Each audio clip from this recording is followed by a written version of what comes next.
Bismillahirrahmanirrahim. Alhamdulillahi rabbil alamin.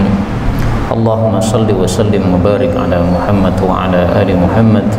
Allahumma anfa'na bima 'allamtana wa 'allimna ma yanfa'una wa zidna ilma wa barik lana fi ilmina warzuqna al-ikhlas fil qawli wal 'amali kamila wa ilman nafi'an la yunsa wa tawfiqan daima wa sihhatan wa yaqinan wa afiyah. Amin ya rabbal alamin. Alhamdulillah, kaum muslimin rahimani wa rahimakumullah. Kenapa sebelum pengajian selalu saya mulai dengan doa? Karena Allah Subhanahu wa taala menyuruh kita untuk minta kepada Allah Subhanahu wa taala. Sehingga paling bagus sebelum kita memulai satu amalan supaya diberkahi oleh Allah, kita berdoa dulu kepada Allah Subhanahu wa taala. Allah mengatakan dalam Al-Qur'an, "Wa qala rabbukum ud'uni astajib lakum." Surat apa, Pak? Surat Ghafir ayat 60. Dan berkata pemelihara kalian, doalah kepada saya, niscaya saya akan kabulkan doa kalian. Nah, maka sebelum majelis selalu saya mulai dengan doa. Doanya apa?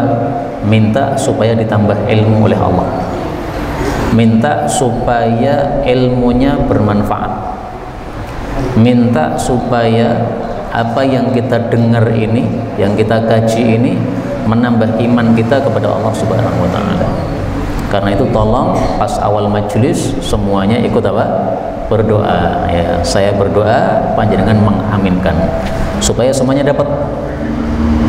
Jangan saya berdoa malah ada yang bicara sendiri. Nah, nanti yang dapat yang doa saja, yang bicara nggak dapat nanti ya.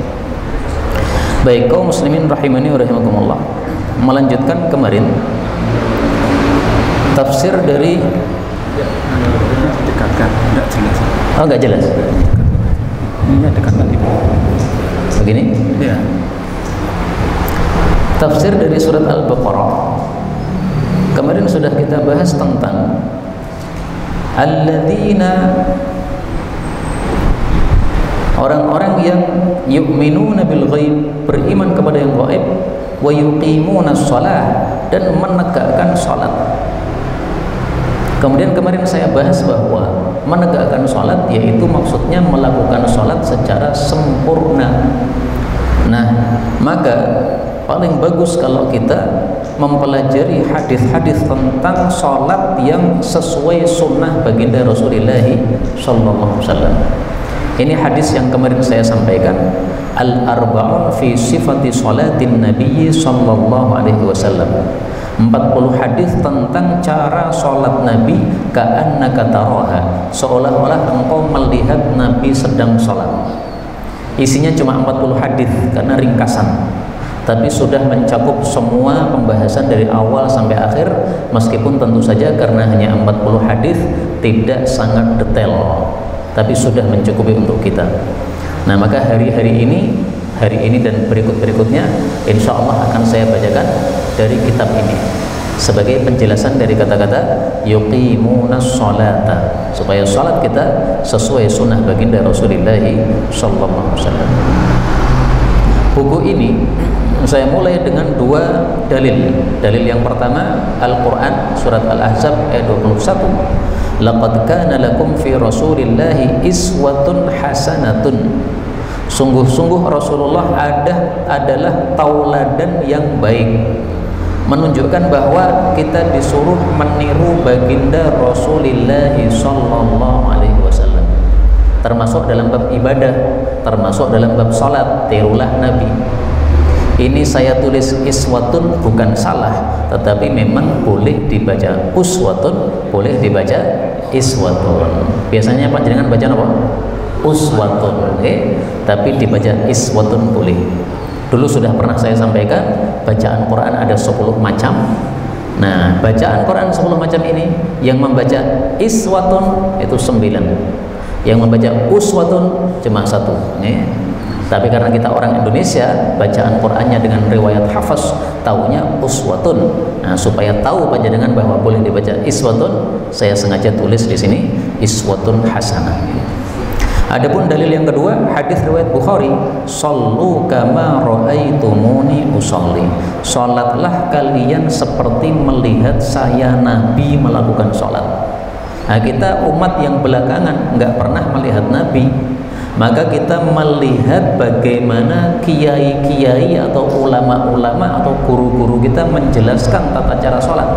Karena guru-guru kita itu melihatnya dari gurunya, gurunya dari gurunya, terus sampai kepada Rasulullah SAW.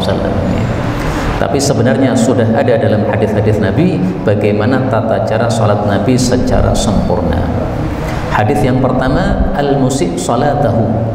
Ada orang yang sholatnya jelek, tidak bagus, sehingga oleh Nabi disuruh mengulangi dari awal sholat lagi.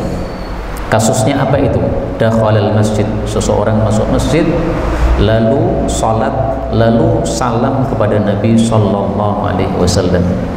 Jadi orangnya ini ketika masuk masjid, dia melihat Rasulullah berada di masjid, dia tidak langsung salam kepada Nabi, tapi dia sholat dulu.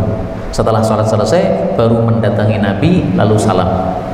Makanya para ulama mengambil kesimpulan, kalau kita masuk masjid, hormatilah masjid dulu, baru hormatilah orang lain. Yaitu hormati masjid dengan sholat tahiyatul masjid, lalu hormati orang lain dengan mengucapkan salam. Jangan dibalik ya, salam dulu baru sholat, terbalik, sholat dulu baru salam ya.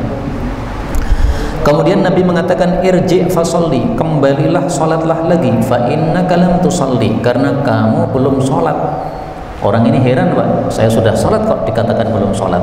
Akhirnya dia balik sholat lagi seperti semula, kemudian salam lagi kepada Nabi. Nabi mengatakan, kembalilah kamu sholat lagi karena kamu belum sholat. Sampai berulang 3 kali. Nah, karena sudah 3 kali, akhirnya orang ini nyerah. Wah, sudah, berarti saya nggak bisa sholat ini. Udah 3 kali salah terus. Akhirnya dia mengatakan, demi Allah yang mengutusmu dengan kebenaran, saya tidak bisa sholat selain seperti ini. Fa'allimni, maka ajarkanlah kepada saya. Nah, ini orang baik kayak gini, Pak. Orang yang tidak tahu, paham bahwa dirinya nggak tahu, ini baik. Ada orang tahu dan paham bahwa dirinya tahu, ini harus diikuti orang kayak gini. Ada orang yang tahu tapi tidak tahu bahwa dirinya nggak tahu, ini harus disadarkan orang kayak gini. Kamu itu orang paham. Ada orang yang tidak tahu tapi sadar dirinya nggak tahu, ini baik, maka dia mau belajar. Nah, yang paling jelek ini nomor 4, orang nggak tahu tapi merasa tahu, akhirnya tidak pernah menyadari bahwa dirinya nggak tahu. Ini orangnya baik, minta diajari oleh Nabi SAW. Maka Nabi mengatakan, idza qumta ila sholati, kalau kamu berdiri melakukan salat, fakabbir, takbirlah, thumma qra' ma tayassara ma'aka minal Qur'an, lalu bacalah apa yang mudah dari Al-Qur'an yang kamu hafalkan, yaitu surat Al-Fatihah. Thumma rka' hatta tatma'inna raki'an, lalu rukuklah dengan tenang. Thumma rfa' hatta ta'tadila qa'iman, kemudian i'tidallah dengan tenang. Thumma sujud hatta tatma'inna sajidan, kemudian sujudlah dengan tenang. Thumma rfa' hatta tatma'inna jalisan, kemudian duduklah dengan tenang. Waf'al dzalika fi sholatika kulliha, lakukan semua itu pada semua sholatmu. Hadis muttafaqun alaih. Hadis ini membahas 2 hal. Pertama, hadis ini membicarakan tentang tatma'inna, tenang, dengan kata lain tuma'ninah. Jadi salahnya ini tadi apa? Dia sholat tanpa tuma'ninah. Sholatnya jempalitan, tutut, nutol jagung nih kok, sangat cepat. Seperti yang di Jawa Timur, sholat tarawih 23 rakaat berapa? 7 menit atau 15 menit ya. 7 menit tambah ngeri lagi, 7 menit 23 rakaat. Ini jelas tidak tumakninah. Ini seandainya Nabi masih hidup, Nabi akan WA kepada mereka ya, irji fa sholli fa innaka lam tusolli. Ayo semuanya sholatnya diulangi, belum sholat itu ya. Tapi sayangnya Nabi sudah wafat. Nah, saya nggak paham kenapa orang-orang di Jawa Timur itu kok melakukan kayak begitu. Apakah dia tidak pernah baca hadis ini atau bagaimana, nggak paham. Nih, yang jelas itu bukan tauladan yang baik, jangan ditiru. Nih, salat taraweh ya, kalau 11 rakaat biasanya 30 menit. Nih, 11 rakaat 30 menit, berarti 1 rakaat sekitar 3 menit. Itu yang normal. Nah, kalau 23 rakaat kok 7 menit, ini jelas tidak tumakninah. Tumakninah termasuk dari rukun sholat. Yang tidak melakukan tumakninah, sholatnya tidak sah. Yang kedua, hadis ini membicarakan tentang rukun-rukun sholat. Sholat itu dibagi 3. Ada rukun, ada wajib, ada sunnah, ada hay'ah. Yang rukun disebut juga wajib, harus dilakukan. Kalau tidak dilakukan, sholatnya tidak sah. Yang sunnah ini tidak wajib dilakukan, tetapi kalau ingat hendaklah dilakukan, jangan sengaja ditinggalkan. Kemudian yang hay'ah ini seandainya terlupakan, tidak usah diganti dengan sujud sahwi, nggak apa-apa. Contohnya, tumaknin di sini disebutkan apa? Qumta, berdiri. Ini termasuk rukun. Sholat tidak berdiri tidak sah, kecuali dia sakit. Kemudian kabir, takbiratul ihram. Sholat tidak takbiratul ihram tidak sah. Ada orang datang ke masjid, imamnya sudah sujud, dia langsung ikut Allahu Akbar sujud, dan niatan hatinya takbirnya takbir sujud, berarti dia belum takbiratul ihram, berarti tidak sah. Yang benar gimana? Yang benar takbirnya 2 kali, Allahu Akbar takbiratul ihram, kemudian Allahu Akbar sujud. Jadi takbirnya 2 kali, Pak. Takbir pertama untuk apa? Takbiratul ihram. Takbir kedua untuk sujud. Seandainya dia takbir sekali saja gimana? Allahu Akbar takbiratul ihram, terus sujud tanpa takbir lagi, itu juga masih sah, karena takbir menuju sujud ini bukan termasuk rukun, tapi hanya termasuk sunnah. Nah, sunnah saya sudah sampaikan tadi, kalau ditinggalkan tidak berdosa, sholatnya tetap sah meskipun pahalanya kurang. Nah, maka kalau ingat jangan ditinggalkan, dan tidak usah sedekap. Kenapa? Karena sedekap ketika sholat itu hanya dilakukan ketika kita membaca Quran. Orang yang terlambat, dia takbiratul ihram tidak baca Quran, tapi langsung sujud ikut imamnya yang sujud, sehingga nggak perlu Allahu Akbar gini, nggak perlu. Terus gimana ya? Allahu Akbar, terus langsung sujud Allahu Akbar. Maka takbirnya 2 kali, tetapi tidak pakai sedekah. Monggo, silahkan, monggo. Kemudian rukun berikutnya adalah membaca Al-Fatihah, dan ini adalah pendapat mayoritas para ulama. Fatihah termasuk dari rukun sholat. Menyelisih mereka mazhab Hanafi. Kalau mazhab Hanafi mengatakan Fatihah tidak rukun, tapi hanya sunnah, boleh surat yang lain. Tapi kita di Indonesia ini pakai mazhab Syafi'i, maka jangan sekali-kali tidak baca Fatihah, tidak sah. Kemudian rukuk ini juga rukun, tumakninah ketika rukuk juga rukun, iktidal juga rukun, tumakninah ketika iktidal juga rukun, sujud juga rukun, tumakninah ketika sujud juga rukun, duduk di antara 2 sujud juga rukun, kemudian tumakninah pada saat duduk ini juga rukun. Nah, yang tidak disebutkan di sini rata-rata adalah hanya amalan sunnah atau amalan hay'ah. Baik, kita lanjutkan. Bab yang kedua tentang khusyuk. Para ulama mengatakan rohnya sholat itu khusyuk. Seperti manusia ini ada jasmani, ada rohani, ada badan, ada roh. Badannya tidak akan hidup kalau tidak ada rohnya. Nah, sholat itu rohnya adalah khusyuk. Dalilnya apa? Rasulullah SAW bersabda, Innar rajul, sesungguhnya seseorang, la yang sorifu wa ma kutiba lahu, dia selesai dari sholat tetapi tidak dicatat oleh Allah illa usyru sholatihi, kecuali hanya 1/10 sholatnya. Tusnuha atau 1/9, thumnuha atau 1/8, submuha atau 1/7, sudsuha atau 1/6, khumsuha atau 1/5, rubmuha atau 1/4, thuluthuha atau 1/3, nisfuha atau setengahnya. Ini kata Ibnu Abbas, bahwa ini maksudnya yang ditulis oleh Allah hanyalah bagian khusyuknya saja. Kita sholat 10 menit, khusyuk 1 menit, dihitung oleh Allah sholatnya cuma 1 menit. Yang 9 menit nggak dihitung. Sholatnya tetap sah, tapi nggak ada pahala. Nggak dihitung maksudnya apa? Nggak ada pahala. Jadi khusyuk hukumnya apa? Wajib atau sunnah? Nah, wajib, karena kalau kita tidak khusyuk tidak ada pahalanya. sholatnya hanya menggugurkan kewajiban tapi pahalanya 0.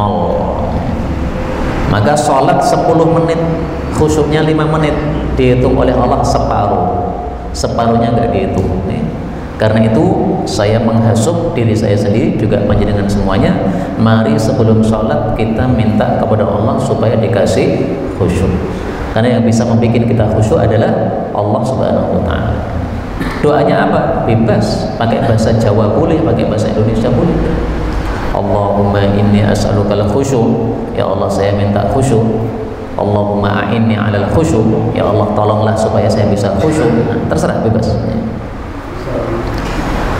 Dalam hadis yang sahih disebutkan doa Nabi, Allahumma ya Allah inni a'udzubika, saya berlindung kepada Engkau, min sholatil la tanfa, dari sholat yang tidak berguna. Apa sholat yang tidak berguna? Yang tidak ada khusyuk padanya, nggak ada gunanya. Nah, ini doa yang dari Nabi, hadis riwayat Abu Dawud, rawahu Abu Dawud. Nah, karena itu mari saya talqin, saya baca, panjenengan tirukan. Allahumma inni a'udzubika min sholatin la tanfa. Monggo bersama-sama. Allahumma inni a'udzubika min sholatin la tanfa. Sekali lagi. Allahumma inni a'udzubika min sholatin la tanfa. Jadi sholat itu ada dua, ada yang berguna, ada yang tidak berguna. Kapan berguna? Kalau sholatnya khusyuk. Kapan tidak berguna? Kalau sholatnya tidak khusyuk. Apa gunanya sholat? Disebutkan dalam Al-Quran, inna sholata tanha 'anil fahsya'i wal munkar. Surat Ankabut ayat 45. Sesungguhnya sholat itu mencegah pelakunya dari perbuatan keji dan perbuatan mungkar. Jadi habis sholat kok nyolong sandal, nah itu sholatnya nggak berguna itu. Habis sholat kok toleh-toleh ke kanan ke kiri, kemudian kotak infak ditutup duitnya, nah itu berarti sholatnya nggak berguna itu. Habis sholat kemudian pulang ke rumah ganggu tetangganya kanan kiri, oh itu sholatnya nggak berguna itu. Karena itu tolong kalau kita parkir motor di depan rumah kita, jangan sampai makan jalan, jalan yang umum. Nah itu jangan motor kita parkir sampai makan, parkirnya mepet supaya tidak makan jalan orang. Itu termasuk mengganggu orang. Karena manusia ini ada yang perhatian, ada yang nggak perhatian. Parkir semaunya padahal mengganggu orang. Ini termasuk perbuatan mungkar, nggak boleh mengganggu orang. Maka kalau kita sholatnya khusyuk, insya Allah tidak akan seperti itu. Kemudian pembahasan ketiga adalah sutroh. Sutroh itu pembatas yang ditaruh di depan orang sholat. Orang sholat supaya sholatnya khusyuk, kasih pembatas depannya, sehingga orang yang lalu lalang melewati depannya pembatas tadi. Karena kalau tidak ada pembatas, nanti ada orang lewat depan kita. Nah, pembatas itu tidak harus barang seperti ini, nggak harus. Garis itu sudah cukup. Maka kalau saya sholat di shaf yang kedua, kemudian shaf pertama ini sebagai sutroh saya, sudah cukup. Saya sholat di situ, kemudian panjenengan lewat di sini, nggak apa-apa ya, karena sudah ada garisnya. Mari kita lihat hadisnya. Rasulullah mengatakan, idza shalla ahadukum, kalau seseorang sholat, falyusalli ila sutrah, hendaklah dia sholat menghadap sutrah, pembatas, wal yadnu minha, dan hendaklah dia mendekat kepada sutrah tadi. Jadi perintahnya dua, suruh pasang sutrah. Perintah ini hukumnya apa? Diperselisihkan ulama. Menurut mayoritas ulama, hukum memasang sutrah adalah sunnah. Menurut sebagian kecil ulama, hukumnya adalah wajib. Kalau kita ngikuti pendapat yang wajib, berarti sholat tidak memasang sutrah dosa.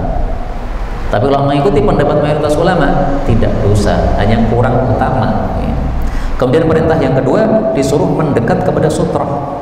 Mendekat itu adalah antara sutrah dengan kaki kita itu sekitar 3 hasta. Nah, seperti ini, shaf dengan shaf ini. Nah, ini enggak begitu jauh. Ini sudah cukup dekat. ini sudah 3 hasta atau malah mungkin kurang dikit, nggak apa-apa. Jadi jangan sampai kita sholatnya soft belakang, sutranya taruh sini. Nah, ini kejauhan. Cumanya apa? 3 hasta. Atau kalau kita sujud dihitung antara kepala dengan sutra sekitar 1 jengkal. Kemudian istiqbalul kiblah, menghadap ke arah kiblat. Ini bukan termasuk rukun sholat, tetapi termasuk syarat sah sholat. Apa bedanya rukun dengan syarat? Padahal sama-sama, kalau rukun ditinggalkan sholatnya tidak sah, kalau syarat ditinggalkan sholatnya juga tidak sah. Sama-sama menyebabkan tidak sah. Bedanya apa? Bedanya 2. Kalau rukun itu termasuk dalam ibadah sholat, kalau syarat itu luarnya. Yang kedua, kalau rukun itu hanya dilakukan sesaat saja, tidak dari awal sampai akhir sholat. Tapi kalau syarat itu harus ada dari awal sampai akhir sholat. Maka menghadap kiblat ini termasuk syarat. Kenapa? Karena menghadap kiblat ini harus dari awal sampai akhir sholat. Seandainya ibu-ibu sedang sholat, tiba-tiba anaknya nangis, kemudian dia balik badan ngambil anaknya, nah sholatnya batal. Supaya tidak batal gimana? Ngambil anak tapi masih menghadap kiblat. Jadi geser gini, tapi masih menghadap kiblat. Kalau badannya berpaling, nah ini sholatnya batal. Mendengar ada pencuri, wah ini suara maling ini, menjadikan balik badan, kemudian ngambil pentong begini, nah, sholatnya batal. Tapi kalau ngambil pentong masih menghadap ke arah kiblat, nah, maka malingnya melihat pentong takut, sudah lari, nah, silakan lanjutkan sholatnya karena kita masih menghadap ke arah kiblat. Wudu termasuk rukun atau syarat? Wudu itu termasuk syarat karena bukan termasuk amalan sholat, tetapi harus dari awal sampai akhir. Wudu kan supaya suci kan, nah sucinya itu harus dari awal sampai akhir. Tapi kalau rukun itu rukun, sujud itu rukun, tumaknina itu rukun. Baik, kita lihat dalilnya. Rasulullah bersabda, "Man shalla salatana," siapa yang salat seperti salat kami, wastaqbala qiblatana, dan menghadap ke kiblat kami, wa akala dhabihatana, dan memakan sembelihan kami umat Islam, fadzalikal muslim, maka itulah orang muslim yang mendapatkan perlindungan dari Allah dan Rasulullah sallallahu alaihi wasallam. Nah, di sini yang berkaitan dengan bab adalah istaqbala qiblatana, menghadap ke arah kiblat kami. Jadi salat harus menghadap ke arah kiblat. Boleh salat tidak menghadap kiblat, tapi cuma 2 kondisi saja. 1, ketika kita tidak paham arah kiblat dan mau tanya orang, nggak ada orang yang mau ditanya, yang bisa ditanya. Kita berada di satu tempat malam hari, semua orang tidur. Mau sholat tahajud bingung arahnya gimana nih, karena saya pernah kejadian Pak, di Jakarta, di rumahnya mas saya, bangun gara-gara tidak biasa tidur di situ, akhirnya ngelilir. Nah, karena ngelilir saya sholat, tapi pas mau sholat bingung, wah arahnya mana nih, akhirnya saya sholat aja, Allahu Akbar. Tengah-tengah saya sholat, mas saya bangun, dia mengatakan, "Woi sholat madhep ngidul." Akhirnya saya balik badan menghadap ke arah kiblat. Nah, terus sholat saya tadi yang sudah 1 rakaat kebancut ke arah selatan gimana? Sah. Kenapa? Karena tidak tahu arah kiblat. Yang kedua, boleh sholat tidak menghadap ke arah kiblat kalau sholat kita adalah sholat sunnah di atas kendaraan ketika safar. Panjenengan safar dari Solo ke Surabaya, menghadapnya kan ke timur lagi, naik bis. Kemudian di tengah-tengah bis panjenengan sholat tahajud, karena biasanya sudah sholat tahajud, eman-eman kalau nggak sholat tahajud, maka tadi sebelum naik bis sudah wudu dulu. Nah, kemudian sholat tahajud menghadap ke arah timur, gimana? Boleh. Kenapa? Ini kondisi termasuk 2 kondisi yang diperbolehkan. Selain ini nggak boleh. Meskipun panjenengan sedang sakit di rumah sakit, sholat tetap wajib menghadap ke arah kiblat. Wah, nggak bisa berdiri gimana? Ya berbaring menghadap ke arah kiblat. Kalau kepalanya di utara berarti miring ke kanan. Kalau kepalanya di selatan berarti miring ke kiri. Kalau kepalanya di timur maka kepalanya dinaikkan dengan bantal dibantal supaya kepalanya menghadap ke arah kiblat. Nih, harus begitu. Kalau kepalanya di barat gimana? Nah, dipindah dulu, pindah ke timur, atau pindah ke utara, atau pindah ke selatan supaya bisa menghadap ke arah kiblat. Pembahasan yang kelima, niat. Semua kita tahu bahwasanya amalan itu sahnya dengan sebab niatan. Maka kalau ada orang sholat tanpa niat, itu tidak sah sholatnya. Apakah ada orang sholat tanpa niat? Ya misalnya ada orang ngelindur tiba-tiba Allahu Akbar sholat, ini nggak sah. Kenapa? Sholatnya tidak ada niat, namanya orang ngelindur. Atau orang gila nggak punya niat, maka orang gila sholat tidak sah sholatnya. Tapi apakah ada nilainya di hadapan Allah? Ya mudah-mudahan ada nilainya, tapi secara hukum fikih tidak sah. Dalilnya apa? Rasulullah bersabda, innamal a'malu binniyat. Tiada lain sahnya amal itu dengan sebab niat. Wa innama likulli imri'in ma nawa. Masing-masing orang mendapatkan apa yang dia niatkan. Ini hadis menunjukkan dua hal. Pertama, untuk membedakan antara amalan ini menjadi ibadat atau adat, itu adalah niat. Kalau kita niatkan untuk ibadat, jadinya ibadat. Kalau tidak diniatkan untuk ibadat, jadinya adat. Contoh, panjenengan malam hari habis isya jam 9 nutup pintu rumah. Kenapa Pak pintu rumah ditutup? Oh, ini sudah kebiasaan saya sejak dulu. Dan orang kampung di sini semuanya begitu. Jam 9 tuh nutup pintu. Nah, itu nilainya berarti adat, nggak ada pahala. Supaya nutup pintu kita berpahala gimana? Niatkan untuk ibadat. Masa menutup pintu ibadat? Bisa. Bagaimana? Nih lihat sabda Nabi Sallallahu Alaihi Wasallam. Rasulullah bersabda mutlaqan. Beliau mengatakan, "Idza kana junhul lail." Kalau sudah datang awal malam, adzan maghrib, fakufu sibyanakum, maka tahanlah anak-anakmu, jangan dibiarkan keluar rumah. Kenapa? Pas adzan maghrib, syaitan tuh menyebar. Kalau anak kita dibiarkan pelayon di luar rumah, bisa disambar setan. Dulu ada seorang sahabat Nabi disambar setan, akhirnya hidup bersama para jin, tapi kemudian akhirnya dikembalikan ke bumi setelah beberapa tahun. Nah, jangan sampai anak kita hilang gara-gara maghrib dibiarkan keluar rumah. Kemudian faida dhahaba sa'atun minal lail fakhalluhum. Kalau sudah agak malam lagi, ya misalnya sudah isya, nah, silahkan mereka keluar rumah, nggak apa-apa. Wa aghliqul baba, tapi kuncilah pintu kalau sudah malam. Wadhkuru smallah, dan sebutlah bismillah.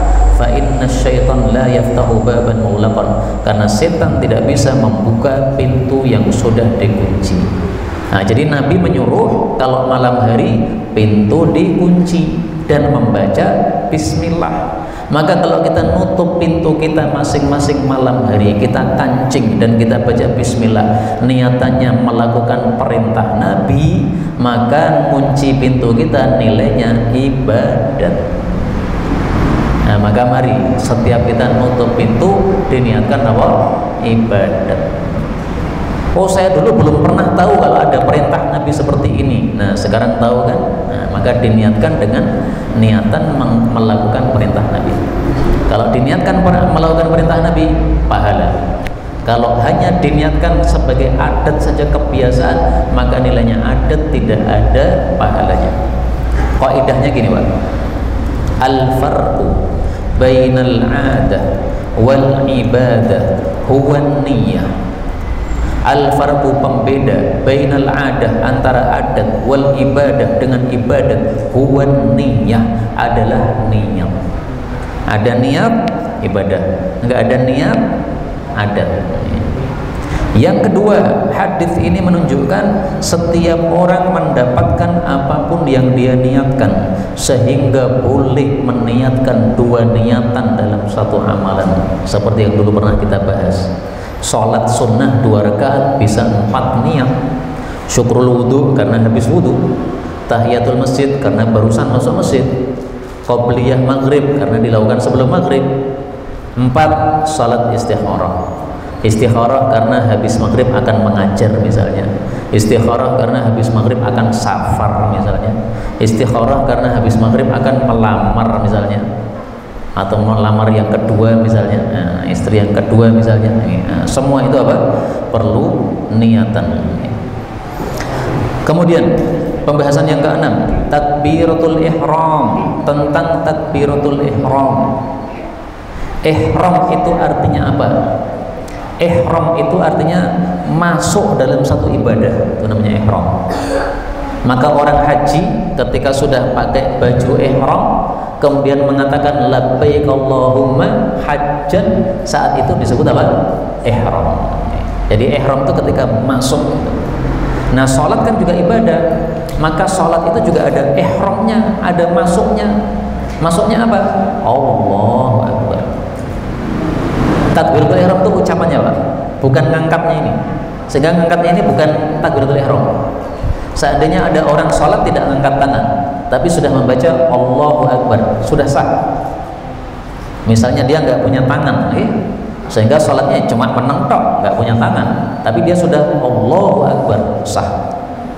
Ada orang sholat ngangkat tangan, tapi meneng tok, tidak mengucapkan Allahu Akbar, tidak sah. Meskipun ngangkatnya tinggi, tapi tidak pakai Allahu Akbar, tidak sah. Maka takbiratul ihram disebut ihram karena itu adalah masuk awal sholat. Abu Hurairah adalah kana yukabbir, beliau biasanya takbir fi kulli sholatin minal maktubah, baik sholatnya sholat wajib wa ghairiha maupun sholat sunnah, fi Ramadan wa ghairih, baik pada bulan Ramadan maupun di luar Ramadan.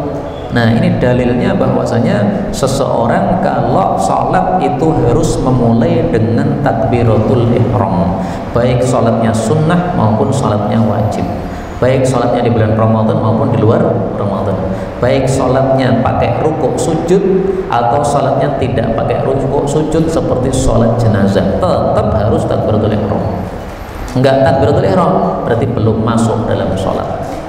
Maka seperti saya katakan tadi, kalau ada orang sholat karena terlambat, imamnya sudah sujud, dia langsung Allahu Akbar sujud, niatannya bukan takbiratul ihram tapi takbir sujud, dia belum sholat karena belum masuk. Lo kan sama-sama sudah takbir, ini kok kamu hukumi belum masuk, sementara ini takbir kamu hukumi sudah masuk, karena niatannya beda. Yang satu niatannya takbiratul ihram, dinilai takbiratul ihram. Yang satu niatannya sujud, takbir sujud, dinilai oleh Allah takbir sujud, berarti belum ihram. Begitu Pak. Kemudian pembahasan berikutnya nomor 7, raf'ul yadain, angkat tangan. Ngangkat tangan ketika takbiratul ihram ada 3 pilihan, bebas. Pilihan pertama, boleh mengangkat bersamaan takbirnya, Allahu Akbar. Boleh takbir dulu, Allahu Akbar, lalu angkat. Boleh angkat dulu baru takbir, Allahu Akbar. Biasanya bagaimana Pak? Bareng nopo? Tidak bareng biasanya? Bareng, Nah, supaya ilmu ini tidak terlupakan, bisa dipraktekkan semuanya. Misalkan pas sholat sunnah pada isya, sebelum isya takbirnya bareng Allahu Akbar. Pas isyanya takbir dulu Allahu Akbar baru angkat. Nanti setelah isyanya angkat baru kemudian takbir dulu. Boleh, bebas. Dalilnya adalah Nabi SAW idza kabbar, jika telah takbir, rafa'a yadaihi, mengangkat tangan. Ini dalil bahwasanya beliau mengangkat tangannya setelah takbir. Allahu Akbar sudah baru ngangkat. Tapi dalilnya tidak cuma ini ya. Tapi karena ini bukunya ringkasan, saya tampilkan satu dalil tok. Terus dalil-dalil yang lain cuma saya jelaskan dengan penjelasan saja. Tapi hadisnya kalau mau dicari nanti kita buka dalam kitab-kitab yang lebih tebal. Mengangkatnya sampai apa? Hatta yuhadhiya bihima furu'a udunai, sampai sejajar dengan ujung atas dari telinga. Ini ujung atas telinganya. Jadi mengangkatnya begini. Ujung jari sejajar dengan ujung telinga. Tapi kemarin sudah kita bahas bahwasanya caranya ada 3. Sejajar pundak ada hadisnya, sejajar telinga ada hadisnya, tengah-tengah antara keduanya juga ada hadisnya. Ini hadisnya. Inilah kaum muslimin rahimani wa rahimakumullah, beberapa bab tentang ibadah salat sesuai sunnah baginda Rasulullah sallallahu alaihi wasallam. Insyaallah hadis yang ke-8 dan seterusnya akan kita baca pada waktu yang akan datang. Sisa waktu seperti biasa kita buka untuk soal dan jawab, baik yang berkaitan dengan tema maupun bebas. Pertanyaan Ustaz. Oke.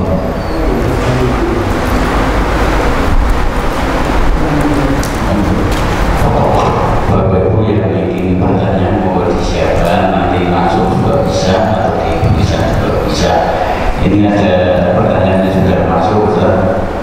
Tanya Ustaz, bila haid datang sudah masuk waktu sholat tapi belum sholat, apa harus diganti sudah suci? Kalau masuk waktu sholat langsung haid, maka tidak ada kewajiban untuk mengganti sholatnya. Tapi kalau masuk waktu sholat masih ada jeda waktu yang bisa digunakan untuk sholat, tapi malah tidak segera sholat, malah masih masak dulu misalnya, atau masih mandikan anak dulu misalnya. Selesai masak, haid, nah ini mengganti sholat. Kenapa? Karena sebenarnya dia punya waktu yang bisa cukup untuk apa? Sholatnya. Tapi kalau begitu Allahu Akbar keluar haid, nah ini nggak ada kewajiban mengganti sholat, karena tidak ada waktu untuk melakukan sholat. Jelas gak ibu-ibu?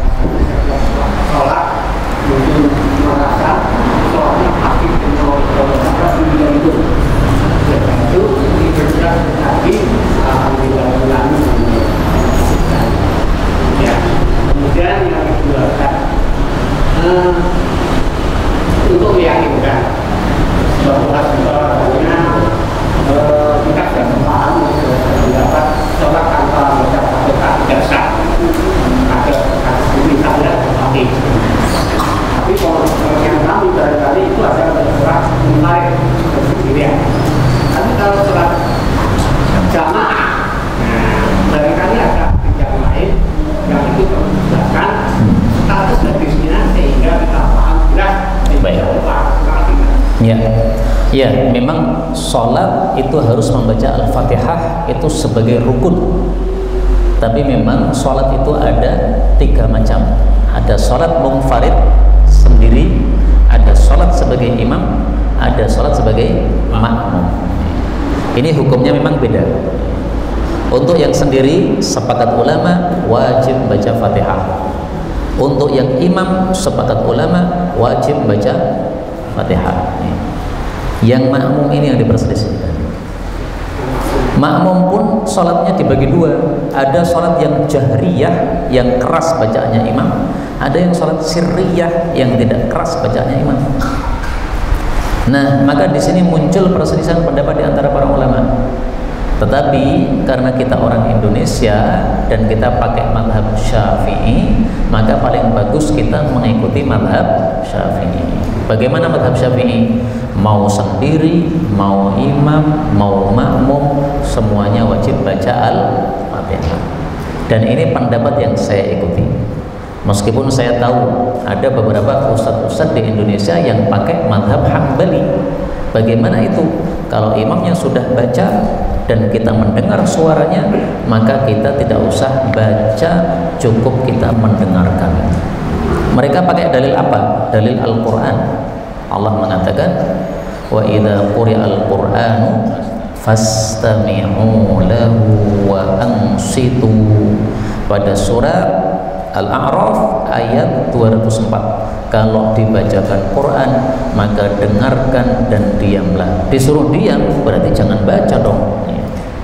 Tapi pendapat Syafi'i mengatakan, oh tidak begitu, ini dalil umum. Kalau ada dalil khusus, dimenangkan dalil khusus. Ini kan dalil umum kan. Kalau ada dalil khusus, ini orang sholat ini khusus, dimenangkan dalil khusus. Sehingga ayat ini digunakan untuk kondisi lain. Misalnya pas pengajian gini, ini gurunya lagi baca Quran, panjenengan jangan ngobrol. Kalau gurunya lagi baca Quran, panjenengan ngobrol, maka la'allakum turhamun, jenengan tidak dapat rahmat. Atau pas tadarusan, tadarus keliling lagi, satu halaqah isi 4 orang atau 5 orang, yang satu membaca, yang 4 mendengarkan. Jangan yang 4 malah ngobrol, yang satu membaca, mereka nggak dapat rahmat.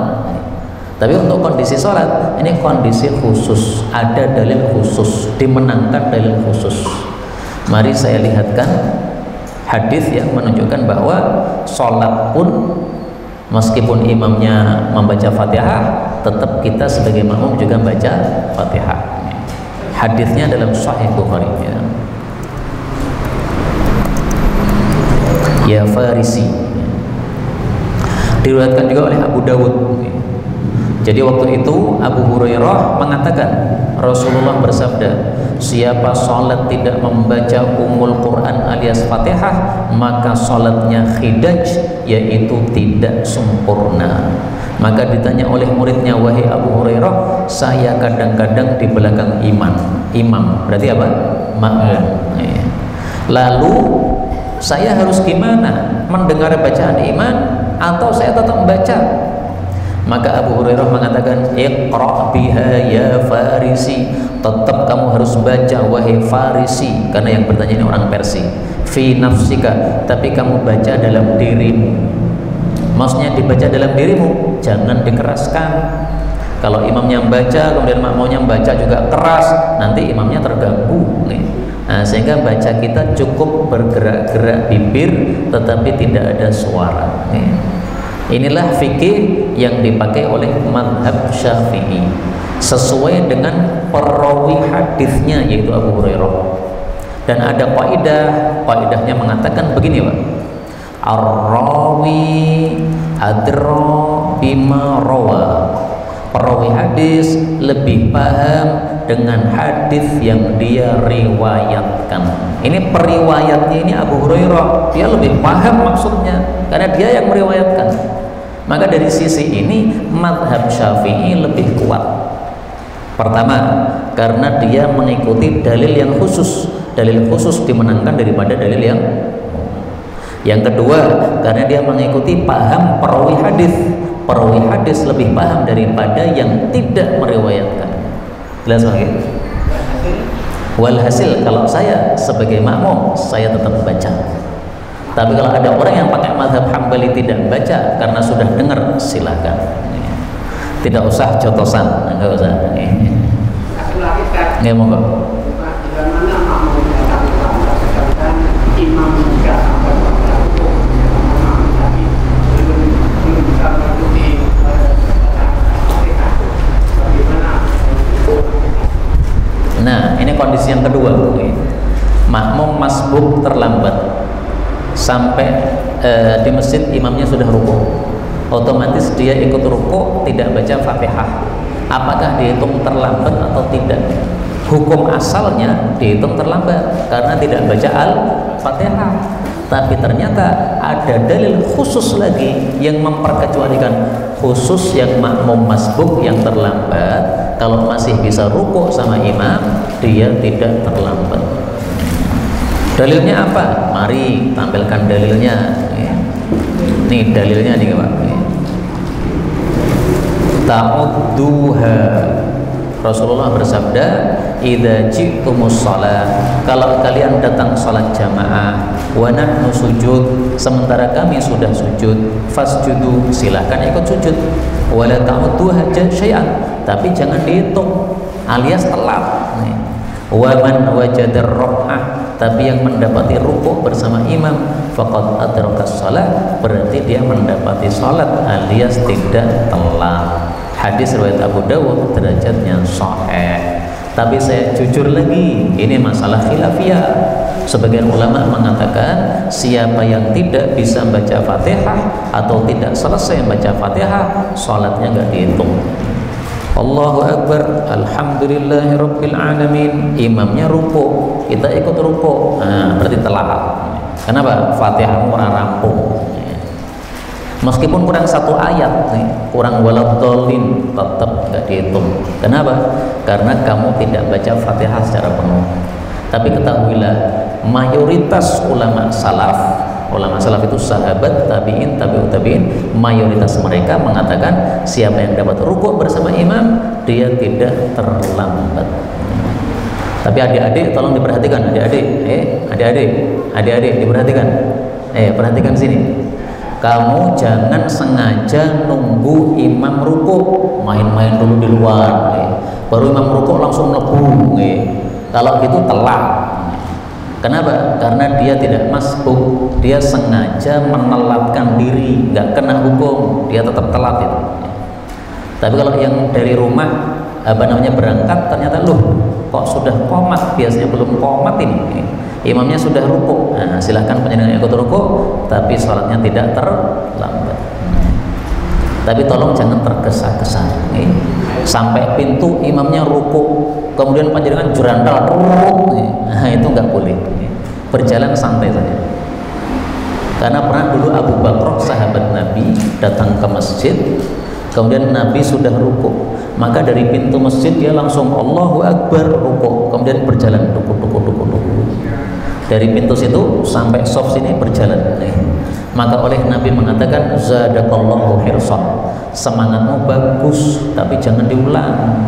Rukuk ya nunggu sampai soft dulu, jangan di pintu sudah rukuk, salah itu. Itu tergesa-gesa, belum waktunya. Jelas lagi.